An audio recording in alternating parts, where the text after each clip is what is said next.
നമ്മളെല്ലാം ആഗ്രഹിക്കുന്നതല്ലേ ലൈഫിനെ ഓർഡിനറിയിൽ നിന്ന് എക്സ്ട്രാ ഓർഡിനറിയിലേക്ക് മാറ്റാനായി. Dhoni, Cristiano, Messi, Shahrukh Khan, MA Yusuff Ali, Vijay Sethupathi, ഇങ്ങനെ പലരുടെയും ലൈഫ് കാണുമ്പോൾ നമ്മൾ അത്ഭുതത്തോടെ നോക്കി നിന്നിട്ടില്ലേ? ആഗ്രഹിച്ചിട്ടില്ലേ എൻ്റെ ലൈഫിനെയും ഇതുപോലെ മാറ്റാൻ കഴിഞ്ഞിരുന്നെങ്കിലോ എന്ന്? പക്ഷേ നമുക്ക് തന്നെ ഒരു വിശ്വാസക്കുറവുണ്ട്. നടക്കുമോ എന്ന ഒരു ചിന്തയുമുണ്ട്, ശരിയല്ലേ? ഇവരെല്ലാം ഇന്ന് എക്സ്ട്രാ ഓർഡിനറി ആണെങ്കിലും കഴിഞ്ഞ 15-20 വർഷങ്ങൾക്ക് മുമ്പ് ഇവരെല്ലാം ഓർഡിനറി ആയിരുന്നു. പിന്നെ എങ്ങനെ ഇവരെല്ലാം ഒരു എക്സ്ട്രാ ഓർഡിനറി ലൈഫിലേക്ക് വന്നു? എന്തെങ്കിലും അത്ഭുതം സംഭവിച്ചതാണോ? അല്ലെങ്കിൽ അവരുടെ മാത്രം ഭാഗ്യമാണോ? അല്ല എന്ന് തന്നെ അവരുടെ ജീവിതം എടുത്തു നോക്കുമ്പോൾ നമുക്ക് മനസ്സിലാകും. അവർ ഏതു മേഖലയിലൂടെയാണോ എക്സ്ട്രാ ഓർഡിനറി ആയത്, ആ മേഖലയിലെ മികവിനായി അവർ സ്വയം സമർപ്പിച്ചിട്ടുള്ളത് നമുക്ക് കാണാൻ കഴിയും. അവർ അതിനായാണ് ജീവിച്ചത്. ക്രിസ്ത്യാനോ റൊണാൾഡോയുടെയും ധോണിയുടെയും അതേപോലെ വിജയ് സേതുപതിയുടെയും എല്ലാം ലൈഫ് സ്റ്റോറി കാണുമ്പോൾ നമുക്കിത് മനസ്സിലാവുന്നതാണ്. നമുക്കും മാറണ്ടേ? നമുക്ക് വേണ്ടി, നമ്മുടെ ഫാമിലിക്ക് വേണ്ടി, നമ്മുടെ മക്കൾക്ക് വേണ്ടി എല്ലാം ഒരു എക്സ്ട്രാ ഓർഡിനറി ലൈഫിലേക്ക്. ചിലർ ഇവരെ പോലെ താൻ ആയിരിക്കുന്ന മേഖലയിൽ ഒരു എക്സ്ട്രാ ഓർഡിനറി ആവാനായി പ്രവർത്തിക്കുന്നുണ്ടാവും. പക്ഷേ പലരും അവിടെ ഹാർഡ് വർക്കിന് മാത്രമായിരിക്കും പ്രാധാന്യം കൊടുക്കുന്നത്. അതുകൊണ്ട് അവർ ആഗ്രഹിക്കുന്ന വിജയത്തിലേക്ക് അവർക്ക് എത്താനും കഴിയണമെന്നില്ല. മറ്റു ചിലർക്ക് ആഗ്രഹമുണ്ട് ഇങ്ങനെ ഒരു എക്സ്ട്രാ ഓർഡിനറി ലൈഫ് വേണമെന്ന്. പക്ഷെ അതെങ്ങനെ കരസ്ഥമാക്കാമെന്ന് അവർക്കറിയില്ല. വിഷമിക്കണ്ട, ഇന്നിവിടെ പറയാൻ പോകുന്നത് ഏത് സാധാരണക്കാർക്കും എക്സ്ട്രാ ഓർഡിനറി ആവാനുള്ള ഒരു വിജയസൂത്രമാണ്. ഞാൻ സ്ഥിരം പറയുന്നത് ആവർത്തിക്കുകയാണ്. കേട്ടിട്ട് കാര്യമില്ല, കൃത്യമായി എഴുതിയെടുത്ത് അപ്ലൈ ചെയ്യൂ. മാറ്റം വന്നിരിക്കും, ഉറപ്പാണ്. ഇതിൽ ഫസ്റ്റ് സ്റ്റെപ്പ് പറയുന്നത് നമ്മൾ നമ്മുടെ പ്രവർത്തന മേഖലയിലോ നമ്മൾ ആഗ്രഹിക്കുന്ന പ്രവർത്തന മേഖലകളിലോ, ഇത് സിനിമയോ സ്പോർട്സോ ബിസിനസ്സോ സെയിൽസോ ജോബോ എന്തുമായിക്കോട്ടെ, അവിടെ ഒരു എക്സ്ട്രാ ഓർഡിനറി ആവാൻ എവിടെ എത്തണമെന്ന് ഫിക്സ് ചെയ്യുക. അതായത് എക്സ്ട്രാ ഓർഡിനറി ലൈഫിനായി വിജയ് സേതുപതി സിനിമാ നടനാവാൻ ആഗ്രഹിച്ച പോലെ, ധോണി ഇന്ത്യൻ ക്രിക്കറ്റ് ടീമിലെ അംഗമാവാൻ ആഗ്രഹിച്ച പോലെ, ക്രിസ്ത്യാനോ സ്വന്തം രാജ്യത്തിനായി കളിക്കാൻ ആഗ്രഹിച്ച പോലെ നിങ്ങൾക്കും ആരാവണമെന്ന് ഫിക്സ് ചെയ്യുക. രണ്ടാമത്തെ സ്റ്റെപ്പ് കുറച്ച് പ്രാധാന്യമുള്ളതാണ്.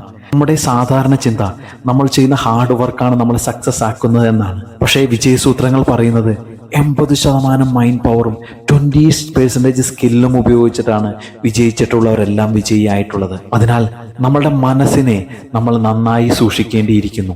അതിനായി നമ്മുടെ ഉള്ളിലെ നിരാശയും കുറ്റബോധവും വിഷമവും എല്ലാം മാറ്റി മനസ്സിനെ നെഗറ്റീവ് ഫ്രീക്വൻസിയിൽ നിന്ന് പോസിറ്റീവ് ഫ്രീക്വൻസിയിലേക്ക് മാറ്റും. ഇമോഷണലി നമ്മൾ പോസിറ്റീവ് ആയിരിക്കും. സ്റ്റെപ്പ് പറയുന്നത് അതിനായി നമ്മൾ വെറുതെ പ്രവർത്തിച്ചിട്ട് കാര്യമില്ല. പ്ലാൻ ചെയ്ത് പ്ലാൻ ഉണ്ടാക്കി പ്രവർത്തിക്കുക. യൂസഫ് അലിയൊക്കെ ചെയ്യുന്നത് പോലെ നെക്സ്റ്റ് 10 ഇയറിലേക്കും 5 ഇയറിലേക്കും 1 ഇയറിലേക്കും അടുത്ത 6 മാസത്തേക്കും 3 മാസത്തേക്കും 1 മാസത്തേക്കും അടുത്ത ആഴ്ചത്തേക്കും ഇന്നത്തെയും എല്ലാം പ്ലാൻ വ്യക്തമായി എഴുതി തയ്യാറാക്കി അതിനുവേണ്ടി കൃത്യമായി പ്രവർത്തിക്കാൻ തുടങ്ങണം. സ്റ്റെപ്പ് പറയുന്നത് നമുക്കത് സാധ്യമാണെന്ന് നമുക്ക് വിശ്വാസം വേണമെന്നുള്ളതാണ്. അതായത് ജൂനിയർ ആർട്ടിസ്റ്റ് ആയിരുന്ന സമയത്ത് വിജയ് സേതുപതിക്കുണ്ടായ പോലെ, അതുപോലെ ഹാർട്ട് ശസ്ത്രക്രിയ ചെയ്ത് പലരും ഇനി ഓടാൻ കഴിയില്ല എന്ന് പറഞ്ഞ സമയത്ത് ക്രിസ്ത്യാനോ റൊണാൾഡോനുണ്ടായതുപോലെ, നിലവിലെ സ്ഥിതി എത്ര മോശമായാലും ഞാൻ ആഗ്രഹിക്കുന്നിടത്ത് എത്തിച്ചേരുമെന്നൊരു വിശ്വാസം നമുക്കും വേണം. ഏറ്റവും പ്രധാനപ്പെട്ട ഒരു പോയിന്റാണ് ഫോക്കസ് എന്ന് പറയുന്നത്. ധോണിയുടെ മൂവിൽ നമ്മൾ കണ്ടതാണ്. ടിക്കറ്റ് ചെക്കറായിരുന്ന സമയത്തും അയാളുടെ ചിന്ത ക്രിക്കറ്റിനെ കുറിച്ച് മാത്രമായിരുന്നു. നമ്മുടെ ചുറ്റും ഒരുപാട് കാര്യങ്ങൾ നടക്കുന്നുണ്ടാവും, നമ്മുടെ മനസ്സിനെ ഡിസ്ട്രാക്ട് ചെയ്യാനായി പലതും. എന്നാൽ എക്സ്ട്രാ ഓർഡിനറി ആവേണ്ടത് നമുക്കാണ്. നമ്മുടെ ശ്രദ്ധയെ പൂർണ്ണമായും നമ്മുടെ ലക്ഷ്യത്തിലേക്ക് കൊണ്ടുവന്നേ മതിയാവൂ. എളുപ്പ വഴിയാണ് നമ്മൾ ആവാൻ ആഗ്രഹിക്കുന്നതിനെ പ്രണയിക്കുക എന്നത്. നമുക്കിഷ്ടമുള്ളിടത്ത് നമ്മുടെ ഫോക്കസ് നിലനിർത്താൻ എളുപ്പമാണ്. പ്രണയിച്ചിട്ടുള്ളവർക്കറിയാം, പ്രണയിച്ച സമയത്ത് വേറെ എന്ത് ചെയ്താലും അവരുടെ മുഴുവൻ ചിന്തയും നാം പ്രണയിക്കുന്നവരെ കുറിച്ച് മാത്രമായിരിക്കും. അതുപോലെ നാം എന്താണോ ആഗ്രഹിക്കുന്നത് ആ മേഖലയെ പ്രണയിക്കുക. തിരിച്ചു പറഞ്ഞാൽ ധോണി ക്രിക്കറ്റിനെയും വിജയ് സേതുപതി സിനിമയെയും പ്രണയിച്ച പോലെ പ്രണയിക്കാൻ കഴിയുന്നതിനെ നമ്മുടെ ലക്ഷ്യമാക്കി മാറ്റൂ. നമ്മൾ വിജയിച്ചു കൊണ്ടിരിക്കുന്നതായി, നമ്മൾ അതായി മാറുന്നതായി ഒരു മൂവി പോലെ കാണുക, അത് അനുഭവിക്കുക, വിശ്വാസത്തോടെ അത് കാണുക. ജൂനിയർ ആർട്ടിസ്റ്റ് ആയിരുന്നപ്പോഴും വിജയ് സേതുപതി നടനായി കണ്ടിരുന്ന പോലെ ഇന്നത്തെ അവസ്ഥ എത്ര മോശമാണെങ്കിലും വിജയ് സേതുപതി കണ്ട പോലെ നമുക്കും അതുപോലെ കാണാൻ കഴിഞ്ഞാൽ നമ്മളുടെ ജീവിതത്തിലും മാറ്റം സൃഷ്ടിക്കാൻ കഴിയും. ഇതിനായി നമുക്ക് ഉപയോഗിക്കുന്ന മറ്റൊരു ടൂളാണ് അഫർമേഷൻസ് എന്ന് പറയുന്നത്. ഷാരൂഖ് ഖാനെ പോലുള്ള പലരും ഈ അഫർമേഷൻസ് അവരുടെ വിജയത്തിനായി ഉപയോഗിച്ചിട്ടുണ്ട്. അത് ഓരോരുത്തരുടെയും ലക്ഷ്യത്തിനായി വിവിധമായതിനാൽ അത് ഞാനിവിടെ ചേർക്കുന്നില്ല. അതിനെക്കുറിച്ച് കൂടുതൽ അറിയണമെന്ന് താല്പര്യമുള്ളവർക്ക് എനിക്ക് മെസ്സേജ് ചെയ്യാം. ഇത്രയും സ്റ്റെപ്പുകൾ നമ്മൾ കൃത്യമായി ചെയ്താൽ ഇതിന്റെ പ്രധാന ഭാഗത്തേക്ക് നമുക്ക് കടക്കാൻ സമയമായി. അതാണ് ആക്ഷൻ എന്ന് പറയുന്നത്. ക്രിസ്ത്യാനോയും മെസ്സിയും എല്ലാം രാജ്യത്തിന് വേണ്ടി കളിക്കുന്ന ഫുട്ബോളർ ആവാൻ വേണ്ടി മണിക്കൂറുകളോളം പ്രവർത്തിച്ചിരുന്ന പോലെ മുകളിൽ പറഞ്ഞ സിസ്റ്റം കൃത്യമായി ഫോളോ ചെയ്ത് അതിൻ്റെ ഒപ്പം കൂടുതൽ സമയവും തുടർച്ചയായി നിങ്ങൾ പ്രവർത്തിക്കാൻ തയ്യാറാണെങ്കിൽ നിങ്ങളും ഒരു വിജയായി മാറിയിരിക്കും.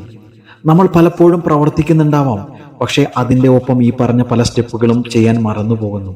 ഇത്രയും സ്റ്റെപ്പുകൾ ചെയ്യുന്നതോടൊപ്പം ഏറ്റവും പ്രധാനപ്പെട്ട ഒരു സ്റ്റെപ്പ് കൂടി നമ്മൾ ചെയ്യേണ്ടതുണ്ട്. Patiently wait.